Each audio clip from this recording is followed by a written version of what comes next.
Inter 1, Arsenal 3. All I got to say to that is what a performance, given the circumstances. What a performance regardless, right? But given the circumstances being Inter were a side who really, really needed to win that game. They put out probably their best possible lineup.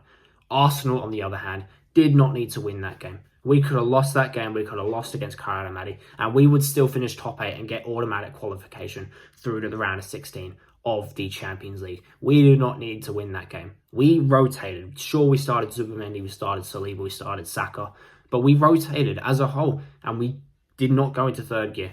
7 matches, 7 wins. I don't even know how many goals scored. Only 2 conceded. The first one against Bayern. To many people, that is the best team in Europe this season outside of Arsenal. And the second today against Inter, a side that have been finalists in this competition in 2 out of the previous 3 seasons. This entire season, and after every single Champions League match we've played, I have yarned on forever about the importance of having these 2 Champions League games in January with barely anything riding on them, because January is chaos. You want to be able to rest. You want to be able to rotate. You want to be able to take it easy.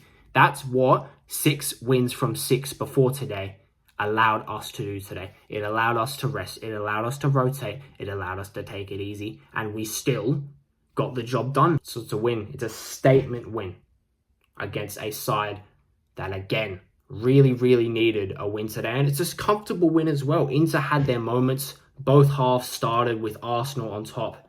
Both halves, as they went on, Inter grew into it a little bit. Possession is pretty much 50-50. Arsenal had the better of the chances. Both sides had adequate chances to win the game, I'll be honest. But it's Arsenal at the end of the day who takes them. Gabriel Jesus, what a performance. 2 goals, brace for him. Second and third goal after coming back from a horrendous knee injury that sidelined him for 11 months. The first one is an instinctive finish. Timber has had his shot deflected. Gabriel Jesus is there to put it away. The second goal, it comes from a Saka corner. I know there would have been a few people looking to him to mess up the corner so that they could yell at him, and because it would fit their agendas. They're thinking they're happy, right? Because they're thinking it's gone over everyone. Wrong. It was aimed for Trossard. It gets to Trossard. Trossard heads it back across. It's a bit lucky. It comes off the bar. Gabriel Jesus is right there, completely unmarked. And he heads it home. 2-0. I mean 2-1 because Inter scored beforehand. But come on. The game was, again, like very, very front to back to front to back to front to back. End to end is what I'm looking for, is the expression I'm looking for. Very, very end to end. I think the second half was more controlled by Arsenal. More spells where we were on top of it, on top of the possession, just kind of seeing it out a little bit. Honestly, that's as far as I'm going to go with the analysis of the performance. I do not care. Like, I hate that my mentality's become this, but we could have drawn today. We could have even gracefully lost today, and I would have been pretty okay with it. But we still found a way to win. That's with a rotated side. Again, Mosquera started his first match in over a month. Lewis Skelly must be something fairly similar for him as well. Eze started, Marino started, Gabriel Jesus started. These are players that are not getting Premier League starts right now for Arsenal. They're all in, and we still get the flipping job done. Late on, there were a few chances to extend the lead. Eze should do better on that one he had. Maybe take an extra touch. Saka got in behind from a beautiful reverse pass from Gabriel Jesus. Bastoni gets there just in time because Saka hesitates slightly too long and allows Bastoni to catch up. Bastoni as well, by the way, what were you doing there? Trying to act all tough in front of Marino, right? Obviously, the challenge was dreadful from Marino. I do think that's a shout for a red card if they go to VAR. But come on, we don't need that in the aftermath. We don't need it, right? And finally, we do get the third goal just as Inter were threatening. I was getting a little bit nervy at the end because obviously I don't care about this game. But at the end, you want to see you don't want to collapse in the final 10 minutes or so. You don't want to not win from a winning position. Inter were threatening. We get ahead through on the break, and Victor Gyökeres, man, he's not fast at all. Had a chance against Nottingham Forest the other day to get in behind, and he squandered it. He bottled it. Today, different. To be fair, there probably weren't as many players on him. But Bastoni's right. There may have been a Serbi, may have been Bastoni. I hope it was Bastoni because poetic justice, revenge. Gyökeres bullies whoever that is out of the way. Gets through on goal. He tries to play in Saka. Saka can't quite get it under control. Gyökeres gets it back, and it's such a brilliant, brilliant finish from Victor Gyökeres. 9 goals now, that is, for Victor Gyökeres this season in all competitions. He can be absolutely dreadful as a footballer. But if he can occupy markers and put them away when he gets the chances to do so, that's all that really matters in my book. And then Gyökeres, what does he do in the celebration? Gives Bukayo Saka a high five with a massive, massive smile on his face. People will try to come up with BS narratives to try and divide this team apart. It will not work. Everyone is in this together. Gyökeres was wrong for what he did against Chelsea, pushing Saka away. He was wrong. He was very much in the wrong. But it comes from really, really wanting to succeed at this club. Everyone wants to succeed at this club so badly. You can't, us as fans, I don't think we can even understand how much these players want to succeed at Arsenal and how much they want the club to win lots of trophies. That's what it comes from. And it's nothing more than a one-time, loss of temper. That's that. That's literally that. It's done. It's sorted out. High five, smile. They're friends, all right?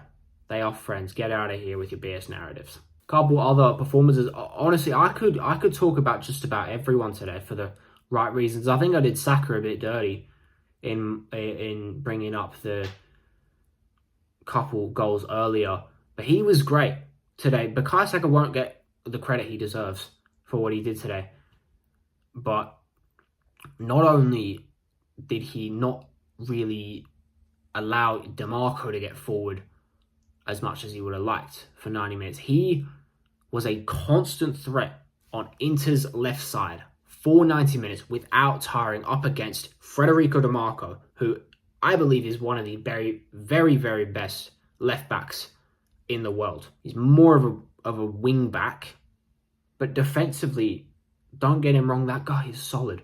And Bukayo Saka did not tire for 90 minutes of being a constant threat. Saliba, Mosquera, solid defensively. The goal isn't really down to them. It's more Zubimendi and Merino both thinking that the other is going to get there first, and they both kind of leave it for each other. Mosquera, really, really good from him, considering, again, it was his first match after over a month sideline. And after today, I understand that Martinez and Thuram, the two strikers that Inter used, they are so good at holding the ball up, because Inter don't really use wingers. They use two kind of wing backs, DiMarco and Luis Enrique, it was today. And the most effective way they seem to get the ball forward is just ping it forward to Martinez and Thuram, and they're able to hold it up, wait for the midfielders to catch up. Saliba and Mosquera were superb at dealing with that today. Lewis Skelly as well. Better than I would have thought after seeing him in that lineup, considering he's not at the highest of confidence levels right now. Mikel Merino, can we talk about Mikel Merino, please? Because that guy was dictating today, all right? He was our best midfielder by a long way as well. He was dictating the tempo of that game. The second half, probably 20 or so minutes from probably the 60th minute to the 80th minute, where we were mostly in control. That's down to him. Dictated the tempo and the play in a way that we have not really seen him do in an Arsenal show. I did not know he had that in them. This guy is just so confusing. Sometimes you look at him and you wonder, why is he playing for Arsenal? But still, he puts up performances. He's never really at fault. Any of the times we drop points or have an off day. And then on the days where we're at our best, you always look at him as one of the guys that really stamped his influence. Anyway, overall, again, considering that we didn't need to win that, considering we put out a very rotated side, considering they really needed to win that, considering they put out probably their best 11, a 3-1 win is definitely not a bad result. We lost here last season. I can't lie, in the build-up, I was thinking, my pride would be a little bit hurt if we don't win at San Siro against the same opposition 2 seasons running. We turn it around. We're doing that so well this season. Getting revenge, learning from our mistakes, doing the deed against the sides that caused us trouble last season. I had a look at the lineup we used in this fixture last time around, late 2024 it was.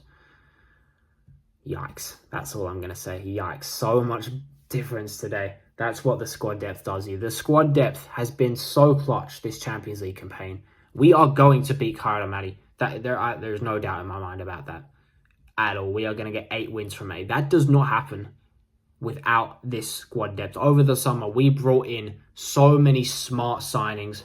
They are doing the deed for us in the Champions League this season, because really, there's only been 2 matches in the league phase where we've really gone for it with the lineup. That would be Atletico Madrid at home 4-0 win, Bayern at home 3-1 win. Every other match, all 5 other matches, we have rested, we have rotated, we've chucked Christian Norgard at right back, we've started Martinelli, we've started Jesus, we've started Mosquera, and we've still got the job done comfortably. What a difference the squad depth has made. It's what you need to win multiple trophies, which we are in line to do. Champions League and Premier League is a very hard ask, and honestly, the way we so convincingly beat Atletico Madrid and Bayern, you have to wonder what's possible. You really, really do. Final thoughts, man. Just what a performance. Champions League nights are special with this team. I'm just so confident every single time we play in the Champions League. I am so confident that we're going to get a win. That is now 11 league phase wins in a row. That's a run that stretches back all the way to this fixture last season. The last league phase match we didn't win was at the San Siro against Inter Milan last season. That same match, lost 1-0, controversial penalty, scored by Calhanoglu. After that, 11 games in the Champions League phase, 11 wins. Super. One last thing, I really hope we look refreshed and full strength on Sunday night against Man United, because that is the biggest match where we should really be benefiting from resting and rotating and taking it a bit easy in these 2 January Champions League matches against Inter and Kairat Almaty in roughly a week's time. That's going to do it for today. I can't get over how good we've been in the Champions League this season. How well we are just getting the job done with rotated sides. It's time to dream. It's time to dream, honestly.